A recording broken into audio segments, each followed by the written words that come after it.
C'est une annonce qui fait les grands titres des chaînes de télévision américaines. Amazon set to announce massive layoffs. As many as 30,000 corporate job cuts. They're realizing they can grow with fewer employees because of the help of robotics and artificial intelligence. Ressources humaines, publicité, communication, des licenciements qui concernent pour le moment uniquement des cols blancs. Ce repositionnement, le patron d'Amazon le préparait depuis des mois déjà. Comme pour toute transformation technologique, certains emplois automatisés par la technologie seront moins occupés. Mais pour d'autres, nous recruterons davantage de personnes, comme dans les domaines de l'IA et de la robotique. Avec le développement de l'intelligence artificielle, les expérimentations se multiplient dans le monde. Sur ces images tournées en Grande-Bretagne, des collégiens suivent des cours prodigués par une IA. Pour l'instant, un adulte, appelé coach et non plus professeur, reste dans la salle. Les systèmes d'IA peuvent vous dire ce que l'élève sait et ce qu'il ne sait pas, avec un degré de précision supérieur à celui de l'enseignant moyen. En France, pas question de présenter l'IA comme pouvant remplacer les humains. Le gouvernement parle plutôt d'un outil qui va aider à améliorer, je cite, l'efficacité administrative. L'intelligence artificielle, oui, c'est un plus parce que pour ces sujets donc, comme le traitement des demandes de permis de construire ou le traitement des délibérations, ça permet de faire gagner du temps aux agents. Alors, le gain de temps généré par l'IA ne va-t-il pas conduire à une révolution du monde du travail ? Réaffectation des forces ou suppression des postes, le développement de l'IA ne menace-t-il pas nos emplois ?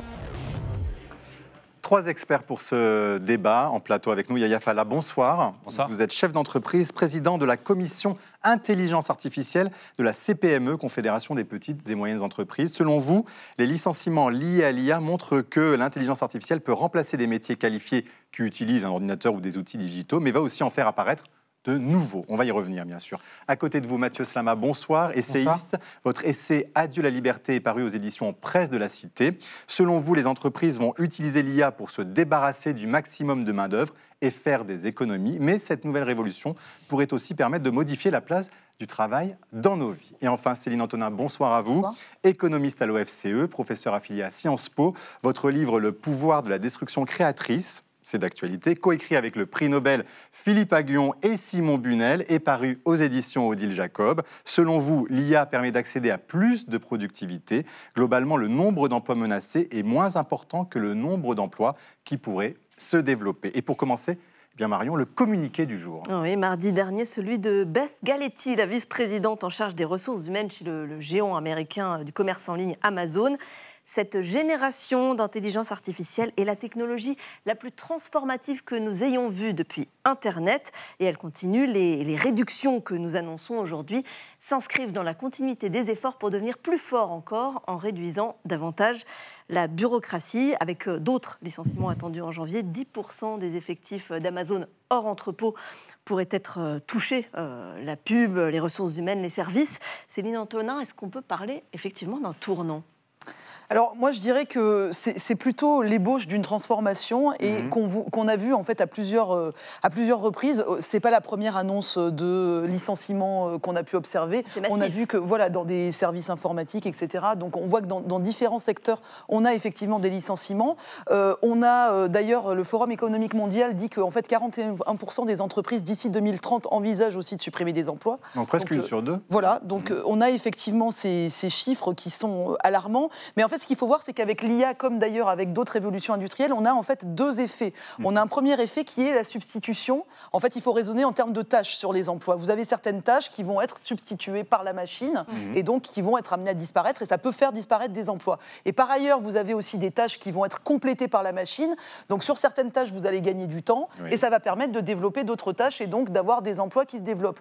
Je pense qu'à ce stade, en fait, il faut être très prudent parce que c'est vrai que je ne suis pas non plus une techno-optimiste. Je pense qu'on ne sait pas du tout encore quelle va être la comptabilité, si on va avoir plus d'emplois créés ou détruits, mais je pense qu'il ne faut pas occulter le fait que d'un côté, il y a des destructions et de l'autre, il y a aussi des potentialités de développement. Oui. Mais peut-être qu'à court terme, on peut voir plus de destruction que de création. Ça, c'est une possibilité. Pour rester sur le constat, d'abord, Yahya Falla, vous qui êtes chef d'entreprise, comment ça se passe dans les PME ? Est-ce qu'on a recours aussi à l'IA ou est-ce que ça concerne d'abord que ces grands groupes ? On y a recours de plus en plus. Nous, on est plutôt optimistes. Je veux dire, toutes les évolutions, quand on regarde l'histoire, toutes les évolutions et les innovations technologiques, à la fin, créent de la valeur en réalité. Et effectivement, nous, on a vu ces dernières années des métiers chez nous qui se sont transformés. Plus récemment, un exemple très concret qu'on a, on a notre responsable administratif et financier, qui était un excellent collaborateur d'ailleurs, qui est parti. Au début, on pensait le remplacer. Finalement, on ne l'a pas remplacé. Et pour autant, aujourd'hui, on est plus nombreux que l'année dernière en termes de nombre de collaborateurs. Donc, en fait, il y a une transformation ici. On fait des économies assez importantes en automatisant, en utilisant l'intelligence artificielle, etc.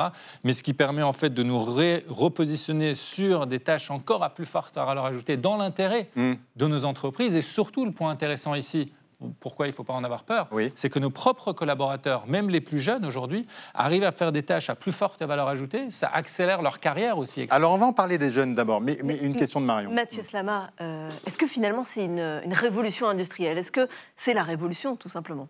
Oui, alors il y a une dimension révolutionnaire dans l'IA, mais aussi inquiétante au regard de ce qu'on voit aujourd'hui. Et j'entends, moi, tout à fait les arguments qui sont donnés sur le fait que... Plus de postes créés. Voilà, absolument. J'entends tout ça, et en effet, c'est quelque chose qu'il faut regarder. Mais aujourd'hui, le fait est que Amazon annonce une suppression de... Et pas une petite suppression de postes, c'est des milliers de postes supprimés. Nestlé annonce des suppressions de postes. Accenture annonce des suppressions de postes. Goldman Sachs annonce des suppressions de postes. Microsoft annonce des suppressions de postes. Donc aujourd'hui, pour l'instant, l'IA, c'est lié à des suppressions de postes. Et c'est qui est nouveau, pardon, c'est parce que ça concerne la production d'idées? Oui, notamment. C'est-à-dire que c'est des métiers de col blanc, entre guillemets, de bureau, etc., qui sont concernés. Donc c'est ça aussi la nouveauté. C'est pas des métiers d'usine ou quoi que ce soit.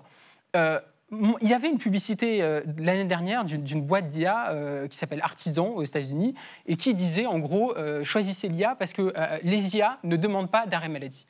Et en fait, je pense que il faut quand même être méfiant dans le système capitaliste sur la manière dont les entreprises vont utiliser l'IA. Parce qu'en effet, les IA ne demandent pas d'arrêt maladie, les IA ne tournent pas aux 35 heures, aux 39 heures ou que sais-je encore, les IA ne prennent pas de pause déjeuner, les IA ne prennent pas de vacances, elles n'ont pas de droit du travail associé, elles ne se révoltent pas, les IA ne sont pas syndiquées. Donc, en réalité, il faut aussi voir que l'IA pour les entreprises, ça peut être aussi un peu une manière de réaliser un peu ce vieux rêve capitaliste qui est de se débarrasser de l'humain, de se débarrasser de ce qui va avec l'humain, c'est-à-dire les droits, le respect des conditions de travail, etc., pour aller vers un maximum de profit. Et ça, c'est aussi un risque qu'il faut prendre en compte. Rapidement, se débarrasser de l'humain. Non, mais alors, c'est pour ça qu'il faut que l'IA reste un outil et que c'est à nous aussi d'instaurer les réglementations et tout ce qui va avec pour ne pas, par exemple, est-ce qu'on a envie d'être licencié par une IA? Je veux dire, par exemple, est-ce qu'on n'a pas envie qu'il y ait un humain qui intervienne? Est-ce qu'on a envie d'être jugé par une IA, d'être soigné par une IA? Donc tout ça, c'est nous, en tant que citoyens aussi, qui devons le décider. Et moi, je suis en faveur du fait que l'IA doit rester notre outil et qu'on doit rester maître de cet outil. Mais en revanche, c'est vrai que ça permet aussi de faire des gains de productivité. Et donc, sur l'effet sur l'emploi, j'aurai l'occasion peut-être d'y revenir. Oui, on va y revenir. Voilà, mais en tout cas, il est certain qu'il faut rester très vigilant parce qu'on peut en faire le meilleur comme on peut en faire le pire. Alors, et vous parliez, Yafala, tout à l'heure, des jeunes. Alors, on va demander avec vous, Fanny, si l'IA peut affecter en priorité la nouvelle génération, les jeunes diplômés. Eh bien oui, d'après une étude du site de recrutement Indeed, la moitié des employeurs français estiment qu'il est plus facile de former une intelligence artificielle que de recruter un jeune diplômé, en particulier dans les secteurs de la finance, de l'éducation ou du commerce, par exemple. Aux États-Unis, l'IA a déjà commencé à remplacer ces jeunes diplômés, d'après l'étude menée par 3 chercheurs de l'université de Stanford, en Californie. D'après eux, l'emploi des 22-25 ans a baissé dans des professions qui sont très exposées à l'intelligence artificielle. Par exemple, le service client, où ces jeunes ont été remplacés par les robots conversationnels qu'on appelle des bots, ou par exemple chez les développeurs de logiciels dont les effectifs ont chuté de 20% en 2 ans et demi. Hier, le patron du site d'information Axios alertait d'ailleurs les Américains sur leur choix de carrière. If you're in one of those jobs, or if your kid is going to school and considering those professions, you've got to be thinking about this. You have to be thinking about how can I do that job if artificial intelligence can do it for free or do it better. Et Yafala, vous parliez tout à l'heure effectivement des jeunes. Comment on explique que l'intelligence artificielle ait un impact en particulier sur leur poste, leur travail à eux? La vraie question, c'est de savoir comment est-ce qu'on doit former les plus jeunes, c'est-à-dire quels sont les métiers sur lesquels ils peuvent créer une valeur significative. Je pense que c'est une excellente nouvelle quand on voit des tâches à faible valeur ajoutée, parfois pas très épanouissantes, ou des métiers qui ne sont pas toujours très épanouissants, être remplacés par de l'automatisation, parce que ce n'est pas que de l'intelligence artificielle ici, par de l'automatisation ou de l'IA ou des machines, je pense que c'est une excellente nouvelle. La vraie question à se poser derrière, et le phénomène qu'on est en train de voir arriver pour les jeunes ou les moins jeunes, c'est notre rapport au travail. Comment est-ce qu'on doit former les individus, sur quel métier est-ce qu'on doit les former demain pour qu'ils trouvent des emplois, etc., etc. On voit les innovations qui arrivent de manière de plus en plus rapide. Donc se pose aussi la question d'être capable de se réinventer durant toute sa vie, d'apprendre à apprendre. On entend souvent ce terme aussi qui est majeur. Donc c'est une question à se poser individuellement chacun et aussi à se poser collectivement. Oui, mais Mathieu Sama, est-ce que ça pose la question des études ? Après ce que vient de dire Fanny, est-ce que du coup, il y a des jeunes qui nous écoutent, ils disent mais bon, est-ce que j'ai besoin de faire des études alors que je vais avoir un assistant au quotidien? Ça fait partie du débat? Oui, absolument, ça transforme absolument tout parce que, évidemment, les compétences changent, le rapport même à l'entreprise et à son job en tant que tel change complètement. Donc ça révolutionne tout. Je veux dire, même, je suis un peu hors sujet, mais par rapport aux études, aux étudiants, aux élèves, etc., je veux dire, c'est fini les devoirs à la maison. D'ailleurs, ça, je pense que c'est pas forcément une mauvaise chose. Mais donc, pour revenir au sujet, en effet, ça révolutionne tout. La question, c'est, en effet, les dangers que ça représente par rapport aux travailleurs qui vont rester au sein de l'entreprise. Parce que si c'est pour faire des métiers d'assistance par rapport à l'IA, d'une part, ça réduit considérablement le sens du travail. Et ça, déjà qu'il y a un vrai questionnement autour de ça, notamment dans la jeunesse. Si les humains deviennent des sortes d'assistants de l'IA, on a un vrai problème. Il y a l'autre problème aussi, c'est par rapport au RH, c'est-à-dire qu'il y a ressources humaines, puisqu'il y a ce mouvement de l'IA au sein des RH. Si on se retrouve avec des entreprises dont les ressources humaines, mot d'ailleurs absolument horrible, sont gérées par une IA, alors là aussi on est dans une déshumanisation totale, et c'est quand même ça le risque que je vois par rapport à l'IA. En revanche, de la même manière, par exemple, que je pense qu'on ne va pas se plaindre si jamais demain le métier de caissière disparaît complètement, parce que c'est un métier très déshumanisant et très difficile. Il y a évidemment des métiers pénibles ou des métiers, en effet, qui ne sont pas forcément à très grande valeur ajoutée. S'ils disparaissent avec l'IA, on ne va pas forcément s'en désoler. Même si certains vous diront qu'il y a du lien aussi voilà, social et la humain. question centrale, ça sera, je pense, après, c'est vraiment vers quoi on dirige l'IA. C'est est-ce qu'on décide de mettre de l'humain dans l'IA ou est-ce qu'on en fait un pur outil de productivité et de profit, quoi, voilà. Céline Antonin, vous vouliez réagir? Je voulais juste réagir à ce que vous disiez, puisque vous citiez l'étude de Bridgelson et vous vous demandiez effectivement qu'est-ce qui fait que ce sont les plus jeunes. Alors, une des raisons qui est évoquée dans cette étude, c'est le fait que, effectivement, les seniors, en fait, quelque part, on valorise leur expérience du travail, que n'ont pas les juniors. Et en fait, c'est ça qui pose du coup problème, c'est que c'est problématique que les jeunes n'arrivent pas à s'insérer. Et c'est pour ça que la formation est particulièrement importante, parce que de toute façon, c'est quand même un moment crucial, le moment où vous arrivez à acquérir cette expérience professionnelle et ces fameux soft skills, donc ces fameuses compétences. C'est la revanche des seniors en quelque sorte. Absolument. Mais alors, par ailleurs, les seniors peuvent être aussi dépassés par le fait qu'ils n'ont pas grandi au moment de l'avènement de l'IA. Donc voilà. Mais en tout cas, c'est vrai que cette étude, elle est intéressante parce qu'elle montre ça, justement, l'importance de l'expérience acquise. Et on parlait tout à l'heure des caissières, et c'est vrai qu'en fait, cette révolution, elle va s'appliquer pas seulement au secteur de la tech, mais aussi à tous les secteurs, y compris la grande distribution. Et c'est ce que disait notamment en février dernier le patron de la chaîne américaine d'hypermarchés Walmart. There's going to be so much change happening as it relates to technology. And I think we'll do a good job of leveraging generative AI and leveraging physical automation and doing the other things so that we can be relevant to people in the future. So it's turned into this different business model. And I think, what happens over time when technology gets applied is that all the jobs change, and that's what's happening. We're morphing into something else kind of right before our eyes. Yahya Falla, vous entendez ce qu'il dit, en fait, tous les emplois vont être touchés, vraiment tous les emplois? Je pense qu'à terme, effectivement, beaucoup d'emplois, une grande majorité des emplois au fur et à mesure du temps vont être touchés, soit directement aujourd'hui, les cols blancs, les gens qui travaillent au bureau avec un ordinateur parce que les LLM, etc., passent par ces outils-là. Déjà aujourd'hui et demain, avec la robotique, d'autres emplois plus manuels vont être touchés aussi. Maintenant, est-ce qu'il faut en avoir peur? Ma conviction personnelle, en tant qu'entrepreneur aussi, c'est non. Ce sont des opportunités exceptionnelles à saisir collectivement pour la société. Il faut les saisir parce que derrière, ce qui va rester, ce qu'on peut développer, etc., c'est l'humain. la relation humaine, par exemple. Si aujourd'hui, un individu... c'est paradoxal, du coup. Non, justement, non. Parce que là, ce que les gens disent, c'est du profit. On va vers l'IA parce qu'on veut faire plus de profit. Non. C'est pas ce que j'ai entendu. Moi, c'est pas ce que j'entends. J'entends qu'il y a des tâches qui vont être mieux effectuées par l'intelligence artificielle et les entrepreneurs, les entreprises, les travailleurs, les salariés eux-mêmes vont s'interroger, vont être formés sur comment ils peuvent se positionner. Et c'est là où je dis on peut remettre l'humain au centre. C'est-à-dire un collaborateur aujourd'hui qui passe son temps à saisir, créer des devis, etc. Si demain une IA ou une automatisation peut le faire, ce collaborateur peut être formé, accompagné pour passer plus de temps avec les clients dans cette quête. Je vous prends un exemple très précis quand même pour être très concret. Aujourd'hui, pour préparer cette émission, par exemple, vous nous avez appelés, vous nous avez interviewés par téléphone, vous nous avez demandé ce qu'on faisait, etc. Si demain, avec une intelligence artificielle, vous pourriez aller chercher automatiquement les informations sur nous, avoir une fiche qui est préparée au moment où vous les allez nous appeler, etc. Vous allez avoir quelque chose de beaucoup plus précis sur vos propres notes, etc. sur nous. Voyez. Et là, vous allez être beaucoup plus productif. Précis, du coup, non, mais on peut faire des imperfections. Je ne remets pas en question la qualité de votre travail. Je dis que vous allez pouvoir le faire plus vite et plus efficacement. Et donc, les gens qui nous appellent pourront encore davantage se concentrer sur cette relation et sur l'humain. Vous voyez, il y a de la valeur à créer partout et c'est de cette manière-là, je pense qu'on doit approcher ce sujet-là et pas sous la peur ou la crainte. Mais Céline Antonin, en attendant, ce dont on parle, c'est quand même des entreprises comme Amazon qui sont bénéficiaires ou comme, donc qui licencient des gens, comme Walmart qui disent pendant plusieurs années on est bénéficiaire mais on va n'embaucher personne. On ne voit que la casse à ce jour.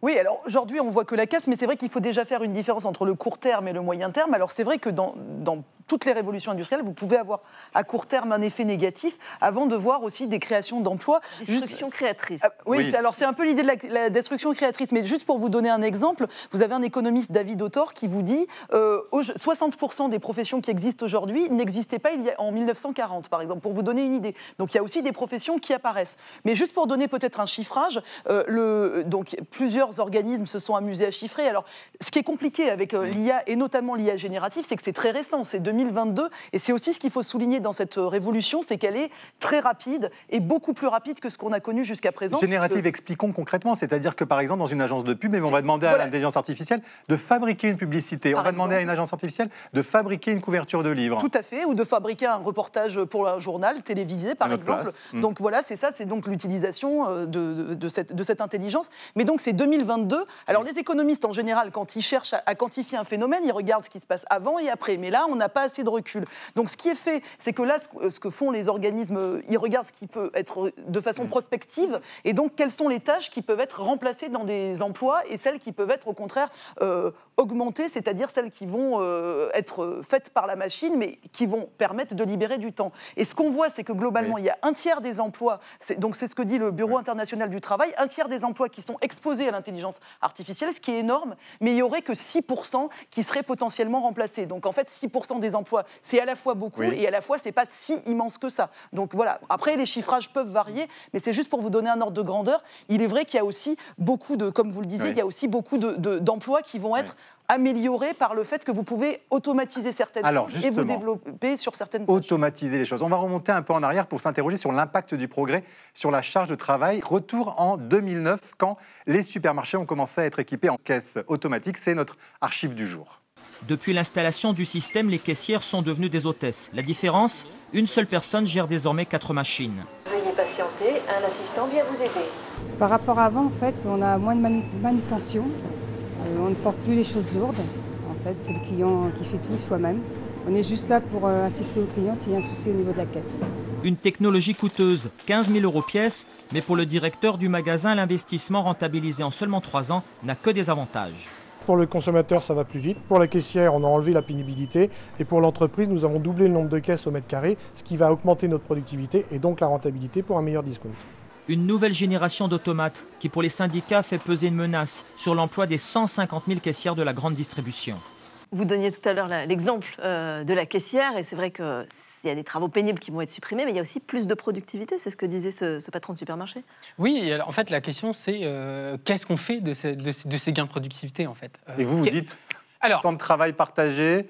Alors, je suis peut-être rêveur, je suis rêveur, mais je ne peux pas être que négatif, je ne peux pas être que pessimiste. Donc, il y a aussi une promesse dans l'IA, quelque chose de sorte de l'espoir, qui est que ça nous permette de nous libérer du travail. de nous libérer de la pression de l'emploi, de la pression du travail, de l'impact que ça a dans nos vies. Et c'est vrai que si ces gains de productivité sont utilisés à bon escient et si on le met au service de l'humain, alors oui, on peut se mettre à rêver d'une réduction majeure de la durée du temps de travail. Ça veut dire quoi, majeure? Ça veut dire ça passer veut dire, à 32 heures, vous savez, le philosophe Bertrand Russell, au siècle dernier, disait qu'avec tous les progrès technologiques, on pourrait arriver à travailler à peu près 10 à 15 heures par semaine. Donc ça, par exemple, c'est un espoir avec l'IA. Et l'autre espoir aussi, c'est potentiellement nous libérer du travail avec, par exemple, le revenu universel, qui découlerait des gains de productivité qui découleraient de l'IA, et nous permettre, au fond, de vivre dans une société qui serait plus centrée sur le bien-être et pas sur le travail, la productivité, la pression à la productivité permanente, qui est quand même aujourd'hui dans nos sociétés capitalistes quelque chose qui, quand même, d'une certaine manière, écrase beaucoup les individus et rend beaucoup de gens assez malheureux. Yaya Falla, vous faisiez non avec la tête. Le principe, je l'entends. Tout le sujet est de savoir quel est notre rapport au travail. Imaginez que la France est un village de 20 personnes. Dans ce village, vous avez des personnes âgées, vous avez des enfants, vous avez des gens en incapacité de travailler. On invoque la solidarité pour dire que ceux qui sont en capacité de travailler pourraient travailler moins. Pour ceux qui ne travailleraient pas, parce qu'ils choisiraient de ne pas travailler. La réalité, pour moi, la vraie solidarité, c'est toute personne en capacité de travailler doit travailler, moi, c'est mes valeurs à moi, doit travailler pour celui qui ne peut pas travailler, pas pour celui qui ne veut pas travailler.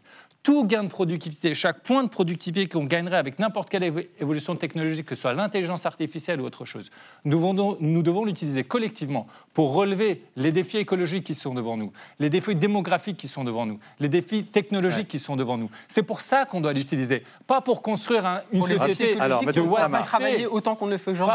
Ça dépend de ce qu'on appelle travailler. Non, c'est important. Parce qu'ici, on oppose travailler. Il faut travailler moins pour l'écologie.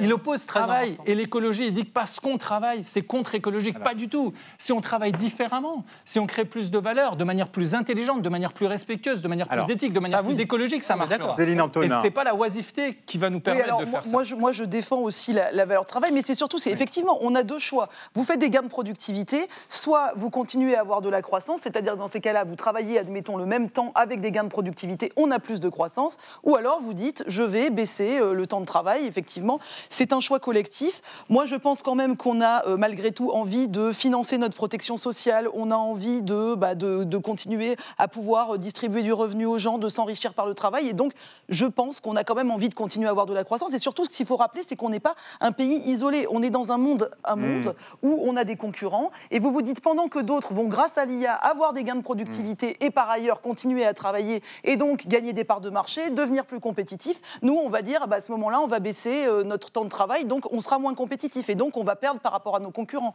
Donc, le raisonnement économique dit que, malheureusement, si on fait ça, on devient moins compétitif. Mathieu Salama, vous avez jusqu'à dire, à l'encontre de ce que dit Céline Antonin, qu'il faut organiser la société pas autour du travail, mais autour d'autres choses, comme le disait Dominique Méda, la sociologue. Est-ce que vous allez est-ce que l'IA peut libérer cela? Enfin, ça paraît utopique, selon vos contradicteurs. C'est l'espoir qu'on peut avoir. Si jamais on arrive à faire de l'IA quelque chose au service de l'humain, encore une fois, au service de notre bien-être, alors oui, ça peut nous faire espérer, en effet, une société qui n'est plus organisée autour du travail. Et vous parlez beaucoup de compétitivité, de croissance, etc. Et j'entends, et vous avez raison de le faire en tant qu'économiste, mais il n'y a pas que ça dans une société. Il y a aussi le bien-être des gens, la liberté des gens, le fait qu'au fond, une société organisée autour du travail, il y a une société aussi qui fait beaucoup de perdants, où il y a aussi beaucoup de mal-être, beaucoup de dépression. On peut travailler. Vous avez 10 secondes, c'est Oui, donc je pense qu'on peut aussi organiser la société différemment, avec, en effet, l'idée d'un droit à la paresse pour tout le monde,